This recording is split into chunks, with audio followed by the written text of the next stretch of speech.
Well, hello, writers. Welcome to episode number 300 of How Do You Write? I'm Rachael Heron, and I honestly cannot believe this is episode 300. I feel like I just did episode number 200 with my friend and amazing assistant, Ed Giordano. That's a fantastic episode if you haven't heard that one.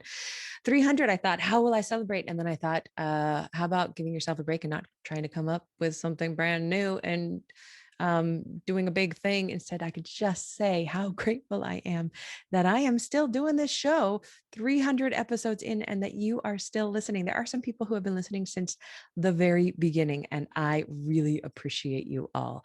And there are those of you for whom this will be the very first episode. Welcome to this space. Oh, I know this is extemporaneous, but why don't I tell you a little bit about who I am? I am Rachael Heron. I've written a bunch of books. I've written memoir, romance, contemporary, what are we calling it this week? Book club fiction, thriller, and nonfiction about writing. I live in Wellington, New Zealand. I am 49 years old. This is going to be my 50th birthday coming up this year. Not sure how I'm going to celebrate it, but what I love to do is write and talk to writers about their writing. And I love to encourage people to get their writing done. So if you are new, let me reassure you that you are in the right place. If you are looking for positive encouragement, because that is what I believe in. Yes, this industry and the job itself is difficult, but it ain't nothing you can't do. It isn't. It really isn't. Oh, and I have the best thing to tell you about. I got the best email this week. But first, let me tell you a little bit about the amazing guest who is coming up today, Amy S. Peele. We talk about keeping our writing top of mind, forefront of your day, always kind of keeping touch with your manuscript, because that is something that is super, super easy to lose sight of in our normal workaday, busy lives. If we miss a few days of writing, how do we keep thinking about our books? So I know that you are going to enjoy the interview. Let's see. What I wanted to tell you about is this fantastic email that I got from this woman named Ellen. And I think I've talked her into being on the podcast, so she will be on the podcast at some point. But this email blew my mind. She says, at the beginning, she's listened to my podcast. She just wanted to write and say thank you. She says, and I am quoting this with her permission. She says, I owe you a huge thank you for all your advice and time you've given to the writing community. I'm a teacher who woke at 4:30 a.m. for my regular day job. It took me 9 years to write my first book. I never thought I'd be able to write faster. But when I heard you say that you just woke up an hour earlier for your 911 job, I was like, well, no bullshit anymore. If she can do it, so can I. So I woke up at 3:30. Now it's 3 a.m. I still teach, but I am about to publish my 16th book. I am now making more than my day job, and I am not slowing down. Seriously, thank you for what you do. I would not be where I am today without your motivation through your experiences and advice. Ellen, oh my God, I got teary. I was so happy. I love hearing these kinds of stories. They just absolutely make my whole life. And Ellen, I also have to say, I can't wait to talk to you. If you want to check out Ellen Joy, you can go to ellenjoyauthor.com. And I would suggest that you do, because, oh my God, Ellen, you're doing everything right. Your webpage is so good. Your covers are fantastic. You're writing in series, which is a great way to go if you want to make money in this industry. Everything you do looks so awesome. And it displays to me that you are taking such beautiful care of your business and keeping track of all the stuff that's on the outside of the writing as well as on the inside of the writing. And you've got amazing reviews, and I'm just so proud of you. And yes, it was, most of you have, heard the story of me realizing, I was at my very first romance writers national conference, and I was listening to Eric Maisel, and he said something like, if you're not writing when you say you're going to write, then that's not your method. And you need to write first thing if you're not following through on your promises to yourself. And I wasn't writing when I was telling myself I would write. And I sat in this audience and I threw myself a little fit. And in my head, I was like, I already get up at, I think I was getting up at 4:45 or so, then between 4:45 and 5 in order to get ready really quickly for work and be at my job at 6 a.m., which was, no, I had to be there. No, I must have been getting up at 4:30 already because the commute was an hour. I had to drive an hour, get to my job at 6 a.m. And then I would work till 6 p.m. on 12-hour shifts, drive home, go to bed, get up. And I thought to myself, I cannot get up before 4:30, Eric. You don't know what you're talking about, Eric. And he kept on talking. And then I realized it just the penny dropped. I realized, oh, no, he's right. I actually have to get up earlier because I'm not writing when I say I'm going to be writing. So I need to write before that. And so I must have been getting up at 4:30 at that point. So I started getting up at 4, which was awful. And I would just write for those 30 minutes, but I started getting work done. And then I would get up a little earlier, 3:45, 3:30. And I was getting a good hour, 15 minutes before I would go and do my day job. And that is how I finished books. That is how I got my first book published. That is how I got my agent, and then the books published and et cetera. And I spent 10 years from 2006 until 2016 working 2 jobs full-time. Both of those jobs are full-time. I was working about 100 hours a week. And I loved it. And honestly, now that I'm a full-time writer, I do not write books any faster. None of that has changed for me. And I am just so thrilled to read this from Ellen and know that you are doing it. You are writing books. You've written and published 16 beautiful books. And I just could not be more proud of you. So thank you for telling me that. And I apologize for going on to that soapbox, but no one has to get up at 3 a.m. to do this job unless you want to write and you're not doing it any of the other hours. Then that proves that's not your method. So you got to change it up a little bit. Try doing the writing first thing in the morning. If you already get up at 3 a.m., I will never tell you to get up at 2 a.m., but I may tell you to get up at 3 a.m. So there is that. What else did I want to talk about today? I had myself a little list of things. Oh, yes. So I guess I'm fitting a lot of things into episode 300. I did finish my revisions on Complete, the memoir. I will be sending it out to my agent soon. I am doing the very, very, very, very last check, which is I look at the Word document before I send it to her and I run checks on certain words. And I just go through the entire document on one word at a time, making sure that that word, if I'm choosing to use it, has to stay there. Sometimes it does, but my list for this book right now, and it changes for every book, but my words are, I'm looking for eventually, actually, finally. Those are some crutch words for me. And also numb, which I tended to overuse in this book, gasped, because I don't like using that word. Just, it will always be a bugaboo word for me. It's on, I think I did the search once. I have a screenshot of it and it was on one page 5 or 6 times glowing yellow at me. Had never noticed that. So taking out the just, and then I'm taking out the feel word.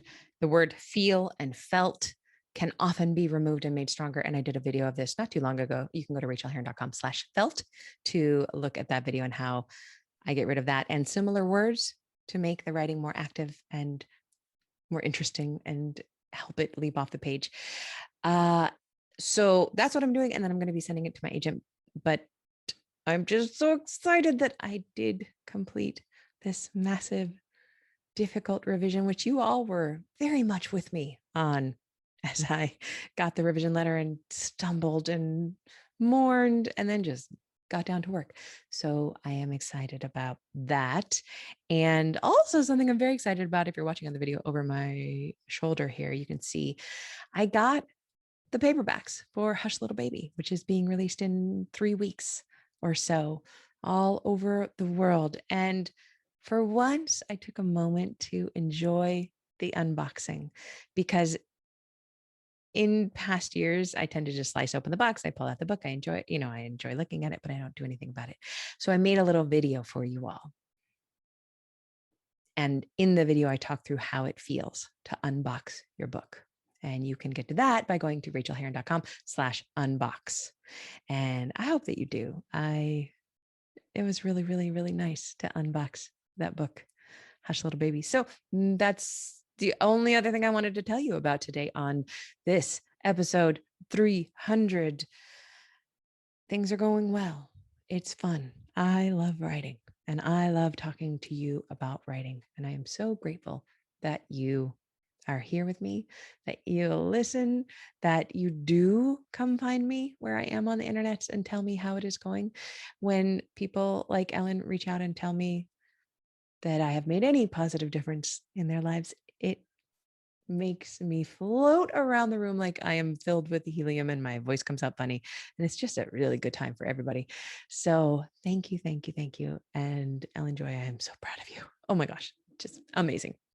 Okay, let me tell you a little bit about the also amazing Amy S. Peele, who is coming up in this interview right now.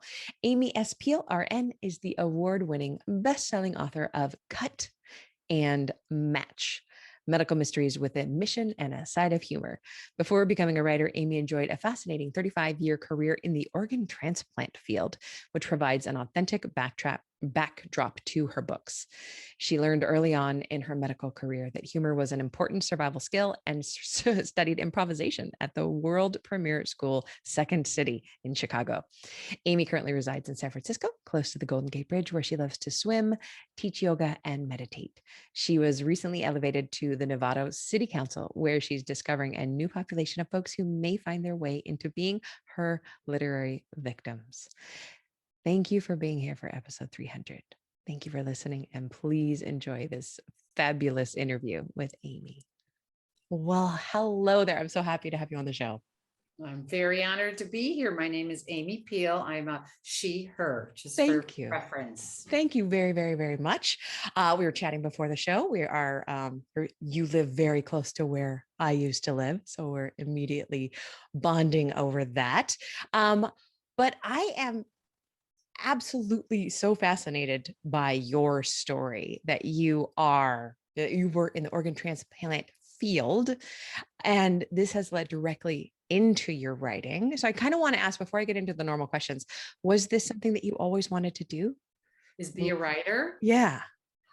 I thought so in high school, freshman year. I took English, but my teacher gave me an F because I used a definition from the dictionary and I didn't know what plagiarism was at freshman high school. I have to tell you, when you're that young, you don't know until like, yeah. I guess it's over.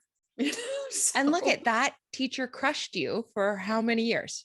Well, so I many. High school 71, so long time. And I didn't know you couldn't put it, I was just learning, right? Yeah.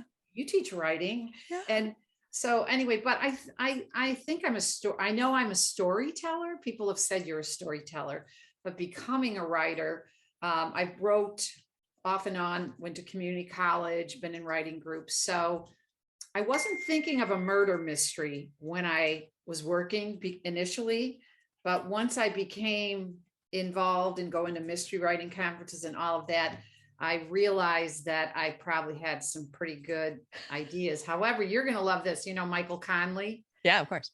Yeah. So we live in, Marin County. We have Book Passage, which, is amazing. Such a great store. Yeah. And independent bookstore. And Michael Conley came. And of course, I was one of those big nerds sitting right in front, right? And listening. And his story at the time had a heart transplant patient in it. So, afterwards, I walk, nice to meet you. I said, I work in transplant, but I don't want to write about it. And he goes, all he says is, that's too bad. A man of few words. And I was writing another fun, light mystery series at the time. And then finally, I realized that what and you teach probably is right what and I did 35 years of my career of transplant, so I really know it well. So I let it go and said, okay. That is so cool. I was a 911 dispatcher for 17 years, and I rebelled against using any of those stories for a long time. And then I just decided, I know trauma, I know emergency, I know what the beginning of the worst day of someone's life sounds like. And as a writer, we get to fix those things. Yes. That's what I love. So, okay, well, tell me about your process. When and where and how do you get it all done? Well, I first knew when I wanted, the kids were young. My kids are older now, 33, 31, but I well, you're going to love this because you know, The Artist's Way by Julia Cameron. Love it. Life changing. I still do So the I morning was doing, pages every day. yeah. So I was doing it with some friends and you know how they say, make this list in seconds, and a writer kept coming up and I'm thinking, I'm not a writer. Like, why does this keep coming up? Years and years and years ago. Right. So, and I thought, okay, well, maybe, you know, so I did start writing. I found a class at College of Marin, and it was a beautiful, kind teacher. And Good. he'd give us seeds, you know, a Yes. word to write. And I always felt like I wanted to write more because he just was so gracious. And Good. I knew I wasn't like my, you know, gremlins and like Yes. self-doubt. I know I'm a great nurse. I know I'm a great transplant administrator. I am clear on that. And not in a boastful way, but I did it for Yeah. so long and it was my Yeah. passion. But now I was putting my toe in a different pond. And so I was lucky to have somebody, an instructor, a professor, that just every time I wrote, I felt like he genuinely wanted to hear more. And so that's how I started. And then I wrote a memoir in 2009 that I self-pubbed. And thank God I did because my mom was alive and we got to do a book tour together. Oh, wonderful. A gift. And then I started going to writing conferences. So how did it start? Book Passage has mystery writing conferences. And again, I'm the real nerd going to everything, the FBI, the forensics, the doctors. I mean, I know how to kill people pretty well. And I also know how to recover their organs. I'm clear on all that. I could speak to that. However, there's all the details, right? Yeah. And I knew I was in the right place when I walked in and there was this literally 90-year-old woman saying, what kind of gun should I use and what bullet? Because I don't want to make a mess. She's saying this, right? You're like, these are my people. I'm home. I am home. So I'm a lifelong learner. And so I would read and I would write. And anyway, over time, I learned a lot and I'm still learning a lot as a writer. We all are. We all should be. Yeah. And isn't that the best It'll part never about end. being a writer? No. And there's always something new or something different. And even if you look at my transplant world, if we get to that later, everything continues to change, but it's pretty cool. Wow. So the process really has been going to hear the best of the best, reading them. And then locally, as you know, in Marin County, we have some of those authors live right here. You know, you're sitting there having a little lunch or, you know, Isabel Allende's helping her clear the plates, you know, the owner of the bookstore, like, you know, pass the salt and pepper, you know, Harlan Coben comes and you get to meet him and he's like, got his t-shirt and jeans on. Yeah. Louise Penny, I got to meet her in person. And after my first book came out, I was late in line and it's me. And I'm grateful. I get the chills and excited about authors. And I said, oh, I'm a new writer. I just wrote a book. And she said, go get it. And I went and got the book off the shelf at Book Passage, and she said, let's take a picture. Now she had a line out, you know, it was just like another gift, another message. Gorgeous. And then one of the things she said in an interview I heard on a podcast, which really changed a little bit about my writing, was she said when she first started writing, and if your listeners probably know, she's an international, amazing, beautiful human being. And she said that when she first started writing, because she was a journalist in Canada, that she decided she wasn't sure who would read her books or like her books. So she picked a place she wanted to be in, Three Pines, created characters she wanted to hang out with, so that if nobody came, at least she had fun writing the book. In the place she wanted to be. Yeah. Yeah. And I thought, what a great attitude. Like it opens up and welcomes the author writer to, for me, when I heard her say that, go, well, then just have fun with it, you know, because I know we all want to get it right the first time. And we know that's not what really happens when we write the first, the second, the fourth. Right? It's impossible to get it right in those early drafts. And I love that we have to love being where we are. I was recently asked, you know, do you write for a particular person? And I answered really truthfully, I write for the myself who is in the bookstore looking for exactly what I want. And so I write about the places and the people that I want to spend time with. And when you give yourself that permission, it's just gorgeous. It's a gift. Yeah. It's just a gift to your creative spirit, I think. So are you more of a pantser or a plotter? Well, I'm a platter, but I plat in a different way. Ooh, I tell us. learned, yeah. So I don't know, Brooke Warner she's head of She Writes Press. She's an Yeah, amazing woman. she's great. I've been working with her for a long time. So when I first was working full time in transplant, parked my life at the job kind of thing, there was not a lot of writing to be Yeah. had. However, I worked with her as a book coach, and she had me scaffold. So it's not so much an outline as a chapter one, Rachel's point of view, we're at the hospital. Chapter two, Amy's point of view, we're in the operating room. And I would say a few sentences, Mm-hmm. and then I kind of laid that down, all of it. And then I would go back and then do free writes and do that. And And kind then, of fill in the blanks. yeah, fill in the blanks. But I kind of, what helped me, because I was getting several point of view citations, which I'm sure you give out to your students at times. I don't get as many now, just for the record. But when I It say, gets easier. if I'm Yeah. saying Rachel's point of view at the very beginning, while I'm writing, and yeah. and then all of a sudden Amy knew that Rachel thought that chocolate tasted so good. I was like, how would she know what I'm tasting, right? So I learned, so I scaffold, and then I just write. And then I work with a developmental editor now, who really helps me kind of stay the course, because I can go off to here and tell you about the chicken cacciatore or this delicious burrito.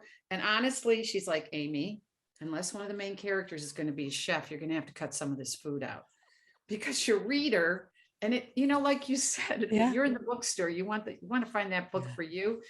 I was writing about a burrito scene when my characters were waiting for this lyric, and I stopped. I went downtown Novato, got the burrito, and I ate it, because I made myself so hungry writing about what I wanted to. I have done exactly that. I have done also, you're killing me too. The one thing we do not have in New Zealand is a burrito, is a mission burrito.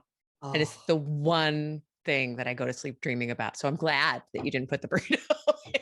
Well, she had me take it out. I did get the chicken cacciatore in the second book. And she told me I need to write, and I will. I'm working on after my third mystery, I'm working on a romantic comedy, and it's going to be a chef. Okay. She said, as long as you write about a chef, then you can have more food. Yes. But, she's like, I want people to stay on the story, stay in the plot. I don't want them going off to eat here or drink that. I mean, they're going to have to eat something. All right. Or maybe have a sip of wine. I don't know. But anyway, so I've had the good fortune to be surrounded in a very rich literary part of the country. Yeah. With people who are very accessible and willing to sit down and talk to you, even at these mystery conferences. And these are big name authors. And then just keep learning, and then getting good feedback, and then obviously writing the transplant murder mysteries. Now, how did you find your developmental editor when you needed one? Because that's something I'm always asked. Yes, I found her through Brooke Warner. Oh, okay, great. Yeah, and she's amazing. And she really, Annie Tucker, I love her. I did tell her I hated her a couple times. She said, nobody's ever told me they hate me. I said, well, I kind of love you, but I'm going to be straight up with you. Now I'm really hating you, because you're making me take out some of the scenes that I really liked writing. And I get it. And she's absolutely right. Right. But yeah, when you write something, you just like, oh yeah. That's the thing, is if we are working with good developmental editors, which is what we should all be doing, we're working with good ones, the best ones. When they tell us something, I have guesstimated over the course of my books that they're 98 to 99% absolutely correct. And I want to tell them to go jump off a cliff for about 70% of their suggestions. And about 30%, I'm like, yeah, okay, you're right. And it takes me time to come around to the rest of that 70%. But they're always right, because this is their job. Our job is, we're the writer. We do the writing. Their job is to show us how our books can be stronger. That is where they excel. How was it your first time through developmental edits? That was tough. Yeah. It was hard. I think like most of us, we like to get an A+ on our first, and there's a critic and a judgment and a gremlin part of. I still send my books out thinking like, oh, this is going to be the time she's going to say, nope, you got it. You nailed it. Perfect. This is the best ever. I can't believe I didn't think of it. I wouldn't even want that to happen, but I still dream it could. Yeah. I want the A+. It must be the ego. Yeah, it's got to be. And then when I it's still to this day, and I've been with her for years. I send her something, she sends it back. And if it's a little late, I go, It's probably terrible. I'm not going to read it till tomorrow. I said the gremlins start going, see, I told you. Yeah. And, all the negative stuff. I mean, I'm taming the gremlins, but they still have a little, They'll always be there. Yeah. that's the word on the street. So just shake hands. Thanks for coming. I appreciate your feedback. And I'm going to go back. And I'm going to go do a little bit of work now. What is your biggest challenge when it comes to writing? Getting my butt in the chair, getting my seat in the chair. How do you get it there? What are your tricks? I have a lovely writing room, so I got that going. I set the stage. I've got my diffuser. I got my heater. Accountability, I guess, is the short answer. I made a commitment. If you're my development editor, I've got a deadline for the third book. It's not like I can just go, you know what? I was just kidding. I'm not writing this book. This is their income. This is what they rely on. Income. Yeah. I've got a literary agent. I've got a development editor. I've got a publisher. I'm like, who knew? And it happens. But so what gets me in there is the commitment, accountability. Yeah. And what's helped a lot too of recent, like in the last year or so, I'm in this Thought Leadership Academy with Sarah Cannell, and I learned about this power hour. So what it would be is if you and I were both writing books, I would say, hey, Rachel, you want to do a power hour on Thursday at 4? And then you and I show up together on Zoom. We don't chit chat. Don't talk about burritos. I don't send you a picture of them, but I might. And I know that I have to be accountable to you. Yeah. I may have all the deadlines and I know I'll meet them. I know I'm not someone that's going to, not meet my deadline. And there's just days where it's easier to show up to the page. And then there's days where like, it's not. And so I think it's just discipline and accountability. Yeah. I lead a group. We meet 4 hours a week just to sit on the computer on Zoom quietly and write. And I lead it for them, but I also lead it for myself because I get the work done while I'm there. It's fantastic. Yeah. So what is your biggest joy when it comes to writing? What's my joy is that I show up and then I start writing and then, the magic happens. Like I had so much fun writing this whole chapter the last 2 days. None of it was plotted. None of it was scaffolded. All of a sudden, I have a morning ritual and I meditate and like you do the morning pages. And I thought, okay, all right. And then like, sometimes you're the scribe, like it's coming out, but I couldn't prove a piece of paper to tell you what I just wrote the last couple of days. And I am like, wow. And then my characters, who I love a lot, they do stuff I wouldn't do, but after you get in the flow, Jackie Larson's one of my main characters. I fashion her after Melissa McCarthy. Oh, I love that. I love Mrs. Carter. And I make a storyboard. I have a picture. I go through all the magazines and I cast the characters as if there's going to be a movie.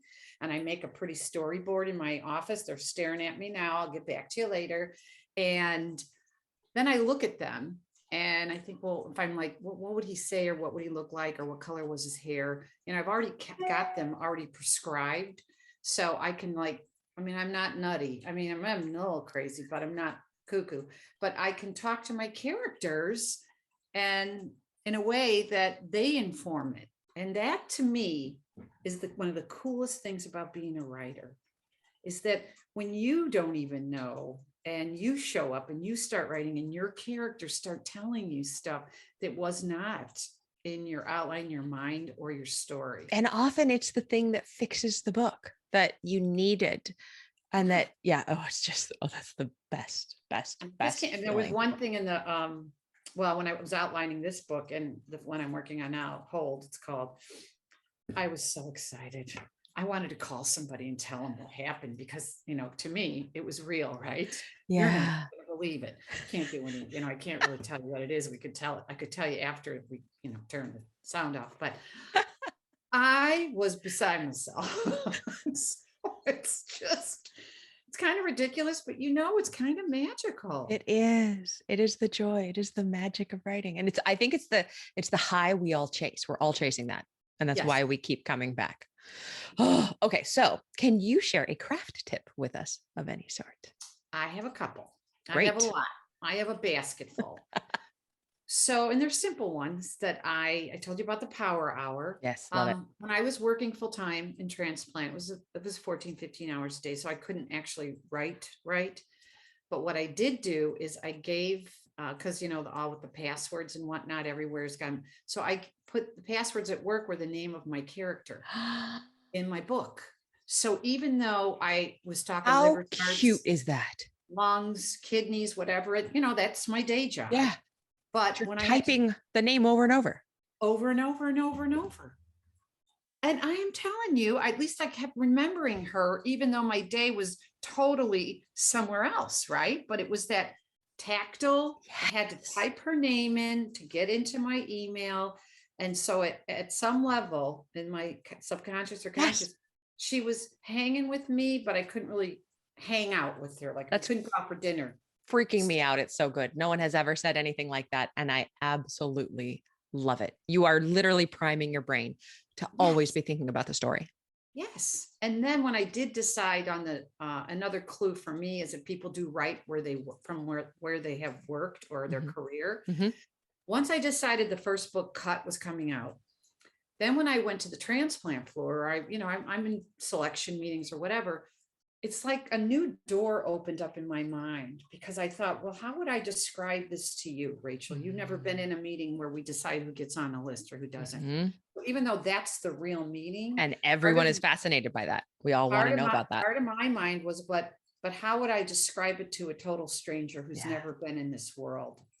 And so I guess I increased my awareness of my world that was, pretty much normal to me, but obviously not to everybody else. So that was another little piece.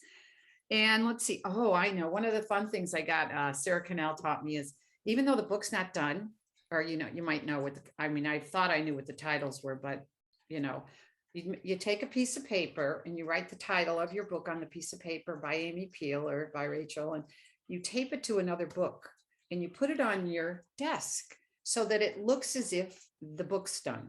Now, there was no cover, or anything, but my brain kept seeing this mocked up book as if it was real. So the gremlins, because they had their time, could say, you can't write that book. And my other side, it's all a mind thing. Yeah. I'm thinking, yeah, but I just got this book on my I desk. did. It's right there. I can see it. Take that, gremlins. So that's one of them. And then I've named my gremlin. I've been in a writing group with 3 other women for over 20 years. Wow.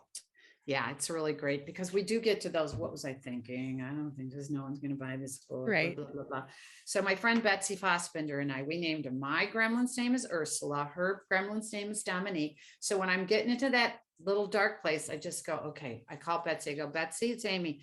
Ursula wants to talk to you. And she'll go, put that bee on the phone, right? So I go, thanks. So then she's, and I'm on it. We're making it up. But it's like my big sister's coming in and going, really?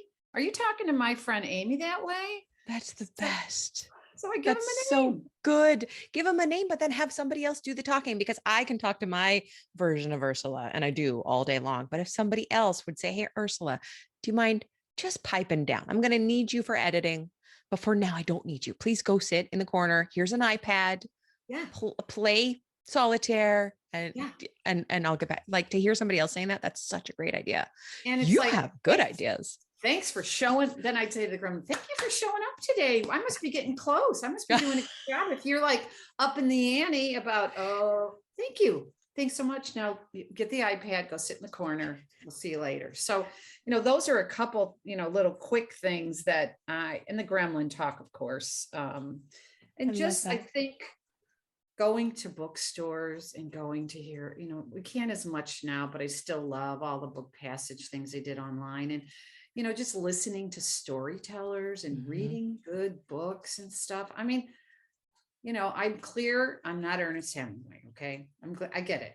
I'm down. Most of us aren't. Yep. You got it. I'm clear. And I also get inspired by this beautiful, rich literature and just see where they take me. And so with my books, people have said they feel like they got a peek behind the curtain of transplant because they did. That's the stuff I can tell you down to the detail about that. Because that And is your world. yeah, my characters and the settings and all those other things, blending them in. But so I think those are just a couple things that are kind of in my Those toolbox. are fantastic. I love your toolbox. I want to like go out to coffee and look inside, like peek inside your toolbox. Let me ask you about kind of a broader look.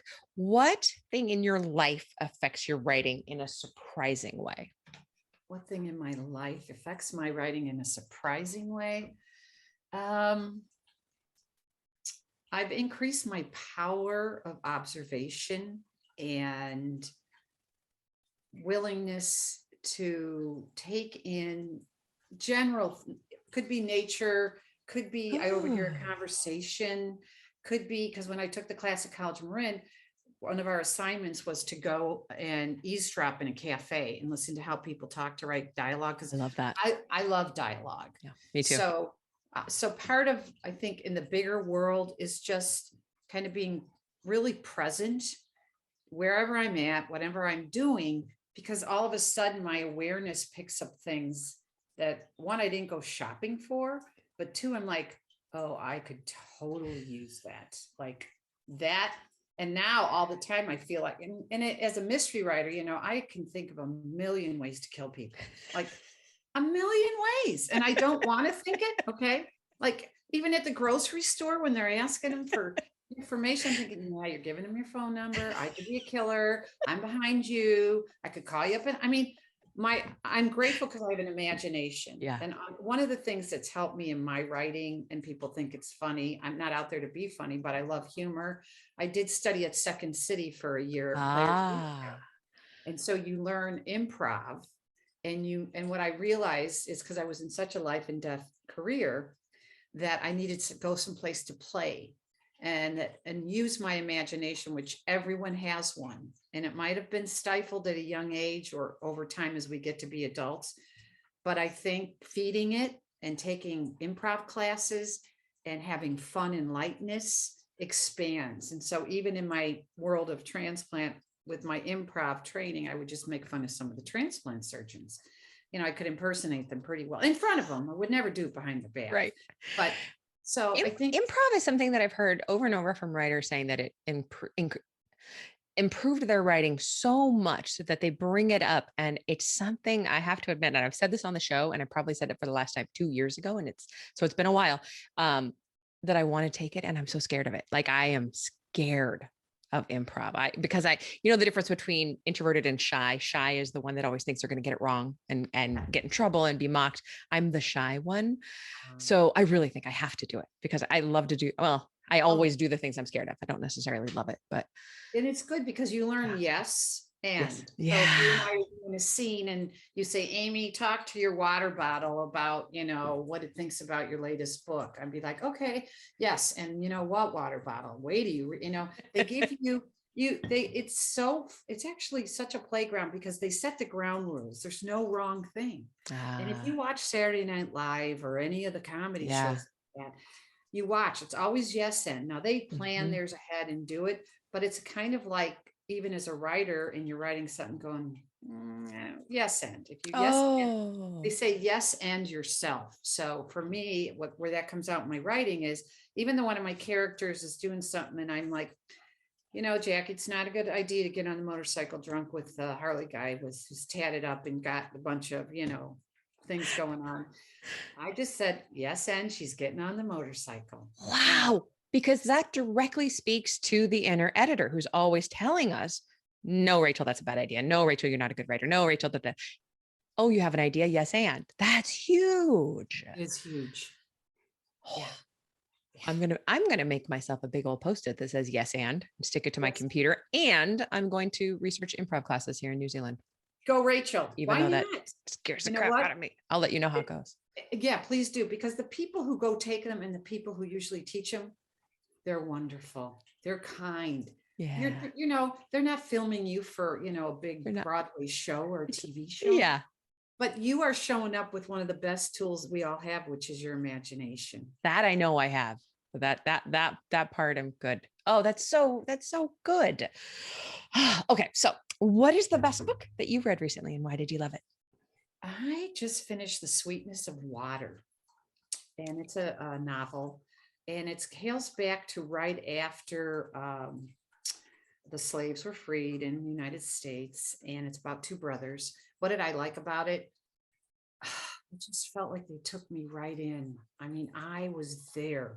I love Mm, being transported to a place and a history part that I've never seen. No, I mean, I know a little bit about, mhm. all of that, but to see it and through the eyes of some of the characters and they were all flawed and they were great. And the compassion and the fear and the whole story just, it was just rich. It was Mm. just rich. It's like I love all the light you cannot see that was out a long Yeah. years ago. But it's one of those where I just want to turn the page slow because the richness of it is just yummy. And then there's like Janet Ivanovich or Louise Penny or Harlan Coben, which is, don't read it before you go to bed because some of them you're like, I mean, with my first book, I swim and one of the gals came to class. She goes, I hate you. I go, why? She goes, I was up till 2:00 reading your book. I read to go to sleep. And I'm like, oh, I go, did you finish? She goes, of course I finished. Right.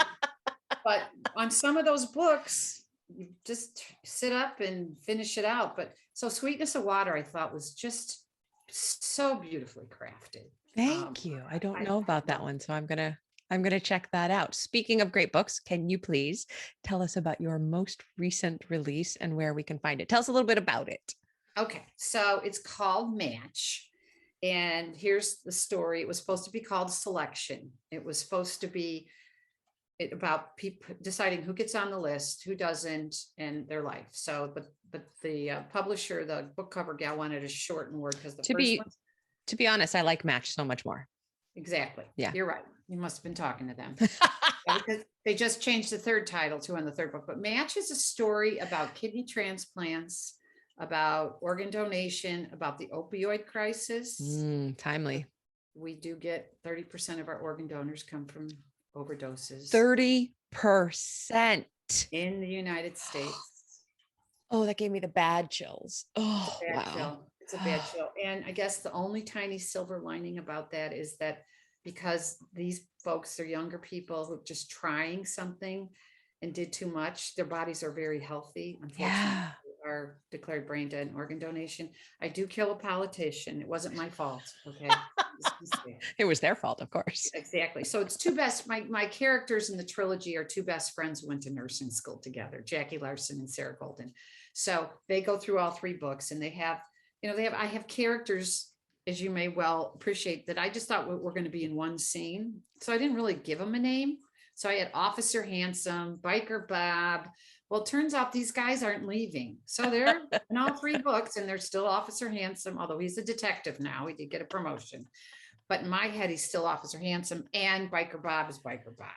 So these characters have connection to the transplant world, but also to other places.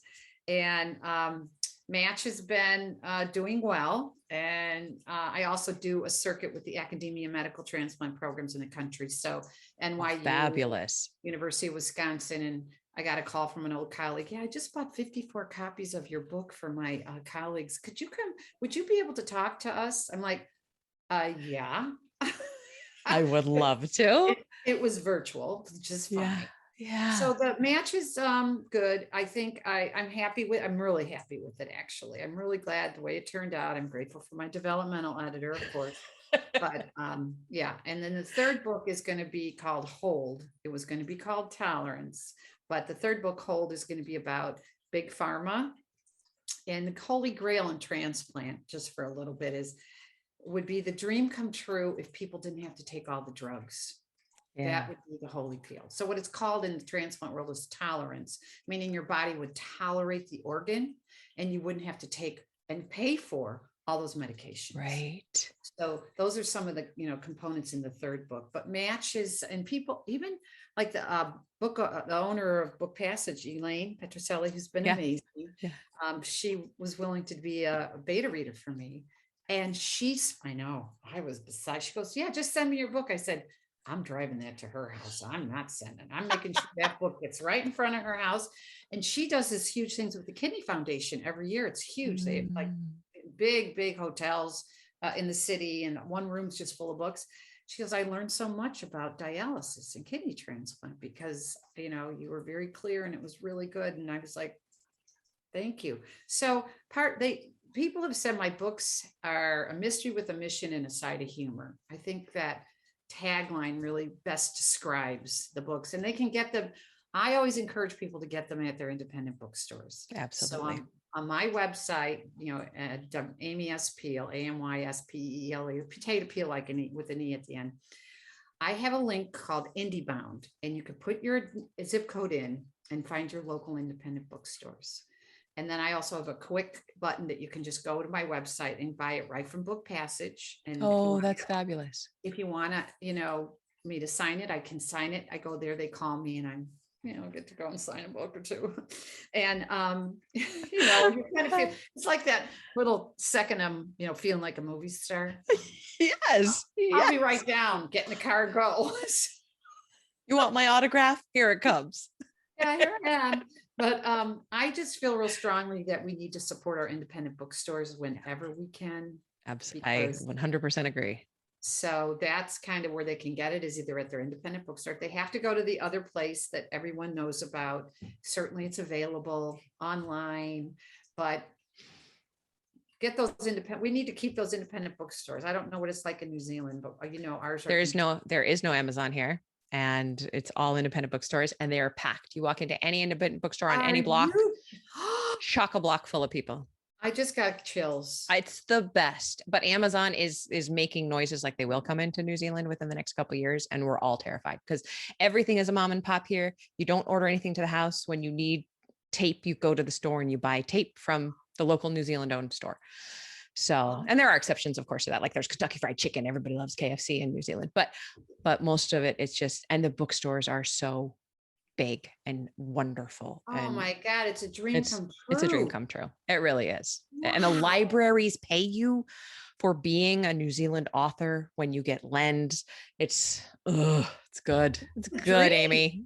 You are okay. I know I can't come over, and I don't think I know anybody but you can come visit when the world is open. Amy, you have been absolutely delightful to talk to. I am so glad to meet you and hear about your books and your success. And I'm going to be keeping track of you. Oh, well, thank you, Rachel. I really appreciate that. I'm very honored to be in here. And you're still teaching, right? I am. At Stanford and UC Berkeley?